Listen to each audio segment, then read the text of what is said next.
20화 바둑의 흐름과 형세 판단.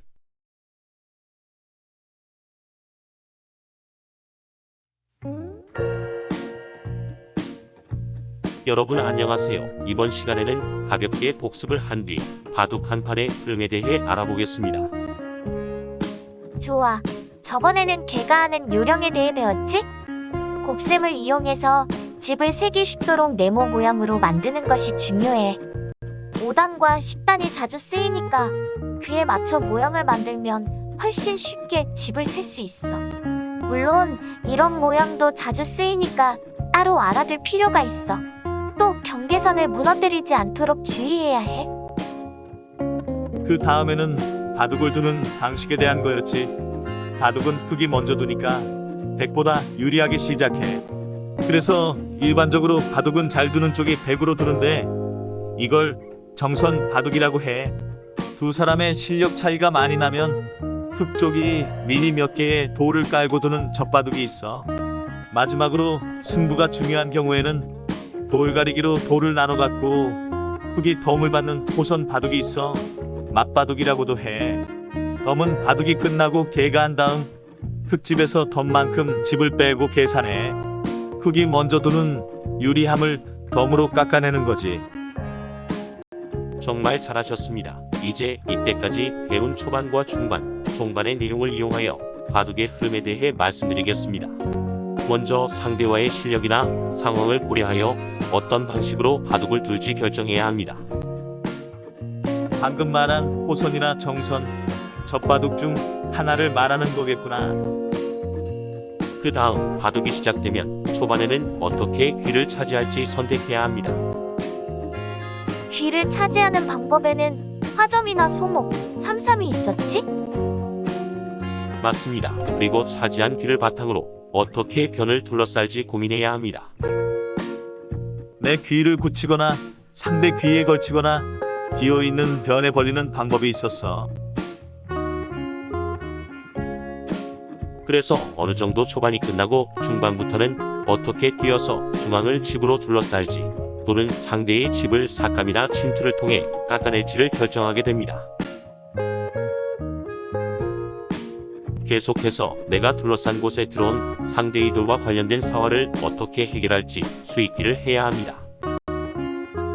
상대가 들어오는 순간 싸움이 일어나겠구나. 가장 머리 아픈 시간일 것 같아.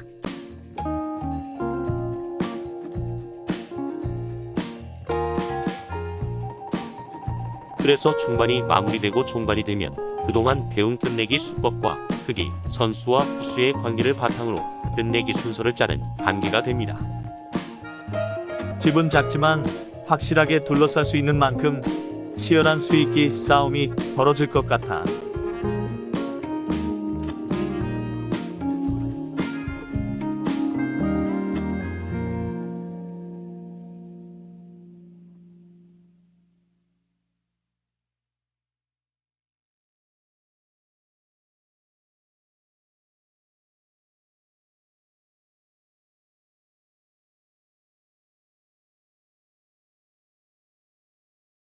이렇게 한 판의 바둑이 마무리되면 저번 시간에 배운 개가 요령을 이용해서 서로의 집을 세고 승패를 판단하는 것으로 끝이 납니다.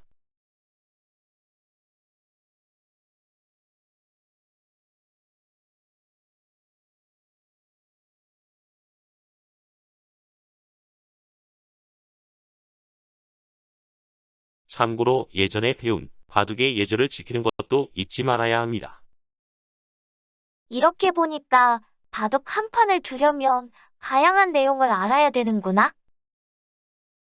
바둑판이 넓은 만큼 어디에 둘지 선택하는 것도 고민될 것 같아.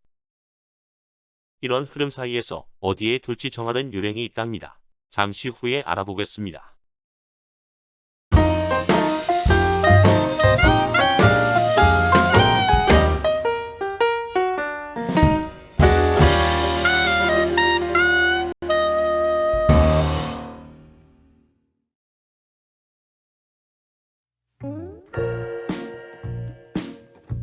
어디에 둘지를 정하는 요령도 있어. 방금 본 흐름만 잘 기억하고 있으면 되는 거 아냐? 알기 쉽게 예를 들어보겠습니다. 자고 일어나서 학교에 가야 한다고 생각해 볼까요? 평소처럼 잘 일어났다면 걸어가도 문제 없습니다. 그런데 늦잠을 자서 시간이 부족하다면 지각을 하지 않기 위해 어떻게 해야 할까요? 빨리 준비해서 뛰어가야겠지? 이 경우에서 걸어갈지 뛰어갈지를 정하기 위해서는 시계를 봐야 합니다. 시계의 시간을 보고 내 다음 움직임을 정하는데 도움을 받을 수 있습니다. 이와 마찬가지로 바둑에서도 내가 유리한지 불리한지를 알면 다음 수를 두는데 도움을 받을 수 있지요. 하지만 바둑에는 시계 같은 게 없는데. 그래서 바둑에서는 직접 읽어내야 합니다. 내 집과 상대의 집을 비교해서 누가 유리하고 불리한지 판단하는 과정을 형세 판단이라고 합니다. 개가를 하라는 말이야. 바둑이 끝나지도 않았는데 어떻게 해? 그래서 이때는 눈으로 집을 세는 목산이라는 방법을 이용합니다. 경계선이 확실하게 나눠져 있지 않아서 어떻게 세야 할지 모르겠는데. 아직은 정확하게 판단하기 어려우므로 서로 둘러싼 곳 중 누가 더 큰지를 비교하는 것부터 연습하는 것이 좋겠습니다. 이렇게 비교하는 것만으로 다음 수를 어떻게 둘지 정하는데 큰 도움을 받을 수 있습니다. 서로 비슷하다면 더 넓게 둘러쌀 수 있는 곳은 없는지 찾아보아야겠지요. 또 내가 상대보다 유리한 것 같다면 조금 더 안전하면서 튼튼하게 둘러싸는 수를 선택할 수도 있습니다. 반대로 내가 불리한 것 같다면 조금 더 과감하고 강력한 수를 생각해봐야 합니다. 그렇게 말하니까 시계를 보고 서둘러야 할지 말지를 결정하는 것과 비슷한 걸.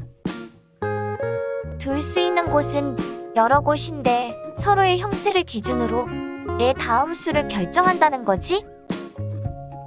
만약 내가 너무 불리해서 일반적인 수로는 잘 안 될 것 같다면 성공하기는 어렵지만 성공하면 큰 이득을 볼 수 있는 승부수를 시도해 볼 수 있습니다. 형세 판단을 통해 적절한 시기에 승부수를 시도하는 것도 실력의 하나라고 하겠습니다. 승부수를 두다가 실패하면 그대로 바둑을 치는 거 아냐? 종반 시간에도 배우셨겠지만 이길 때는 100집을 이겨도 한 집을 이겨도 이기는 것은 같습니다. 반대로 질 때는 한 집을 쳐도 100집을 쳐도 지는 것은 같습니다. 그래서 승부수를 시도하는 것이지요. 만약 형세 판단을 잘못해서 유리한데 승부수를 두거나 불리한데 아무것도 하지 않고 진다면 복귀했을 때 왜 그렇게 두었을까 하면서 아쉬워하게 될 겁니다. 형세 판단이 중요한 건 알겠는데 어떻게 하는 건지는 감이 잘 안 오는 걸.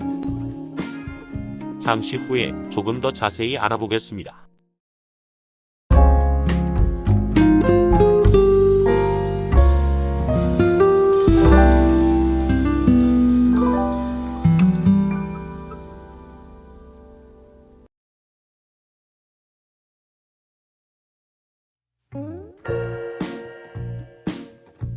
그럼 계속해 볼까요? 형세 판단을 하는데 기초가 되는 것은 중반 시간에 배웠던 사활과 수익기 능력입니다.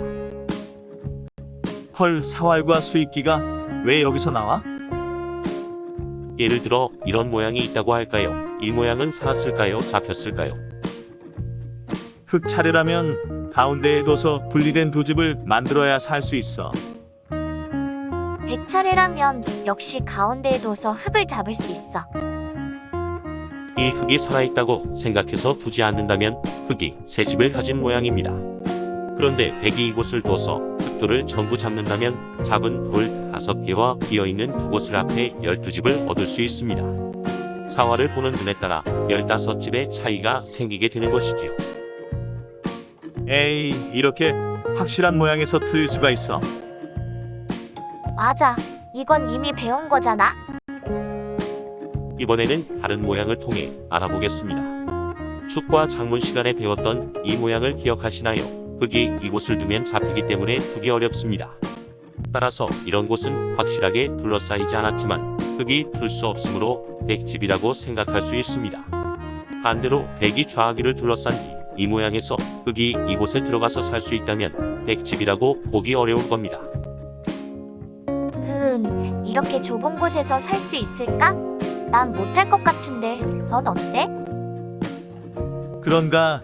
들어가면 살 수 있을지도 몰라. 들어가서 살 수 있다고 생각할 때와 살 수 없다고 생각할 때의 형세 판단은 이런 식으로 갈리게 됩니다. 좌악 이만큼의 집 차이가 생기기 때문에 형세 판단에도 큰 차이가 나게 되지요. 이런 식으로 들어가서 살기 쉬운 곳은 집이 아니거나 집이 될 가능성이 있는 곳으로, 들어가서 살기 어려운 곳은 확실한 집으로 세는 것이 요령입니다. 이 결과가 정확한지 아닌지를 알기 위해서는 사활이나 수익기에 대한 공부가 필요합니다. 초반과 중반, 종반을 모두 배웠다고 생각했는데 결국은 다시 사활로 돌아왔네. 그러게 뭔가 빙글빙글 도는 듯한 느낌이야. 바둑은 집이 많은 쪽이 이기는 놀이지만 집을 둘러싸고 있는 볼이 살아있지 않으면 아무리 큰 집을 둘러싸더라도 집으로서의 역할을 하지 못하게 됩니다. 그래서 바둑에서 사활과 수익기는 큰 영향을 미치는 분야이기도 하지요. 그럼 자연스럽게 다음 시간에는 사활에 대해 배우겠네.